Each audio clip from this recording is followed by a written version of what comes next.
There's so many things that if you paid attention, I think in hindsight, most people see it now. But it's a little embarrassing. I'd be scared to get the vaccine card. Because then, especially the public figure, I got the vaccine card, I'm now vaccinated. What happens when it switches? And it has shifted. It hasn't shifted in a way where now you're the devil for having been vaccinated. But I wouldn't want it to shift and all of a sudden they go, wow, there's something bad about you if you've been vaccinated and I've been holding the card up for a year, So I'm praying that more people will like you, that when they say the NFL, for example, 95% of those guys are vaccinated, I'm praying that 85% of them did what you did. Yeah, me too. That great point too, because I want to touch on that too. So with athletes going into cardiac arrest, we've been seeing that a lot. Running games, Mark Hamilton just collapsing in the field. Do you think there's a correlation, with the vaccine and these healthy young players going into cardiac arrest? I mean, we've seen it in the past couple of years where people are just falling out. So do you think there's a correlation? Oh, absolutely. Yeah, in fact, that was one of the reasons I got in trouble too. That after the Gonzaga thing, I was in an article and I said, I think at the time I said there was 200 athletes dead on the field recently, immediately after being vaccinated, and they said that's fact check. Fact check comes on and says, no, John Bryan about this. I was maybe lying because it was 300 at the time, and it was well over 1,100 before 2023.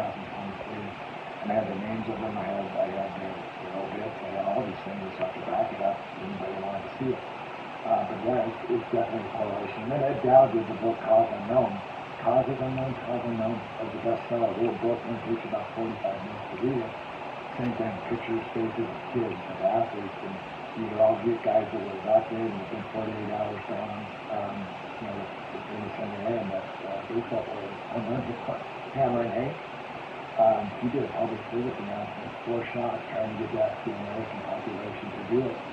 And 18 days later, he was dead. Will it cause it? I don't know. But you sure don't hear about it. And I think that's something that should make you go, so let's check into it. No, bro. And that's the thing, too. It's funny that, they went as far as to say, hey, here's some fries. You get free fries. You guys want this vaccine? Like, here's some fries, guys. I'm like, is this real life? Like, are we in? He's like, oh, he took a bite of the burger. He's like, what? Bite of this yummy burger? Like, where are we to where people are getting coerced into, getting jabs just for some fast food? That's killing you anyway. It shows what they think about it. Yeah, exactly. And just attributing that to switching gears to your health. You played 19 seasons. And I have a fun fact. So, I was born in 1985. You went to the league in 85.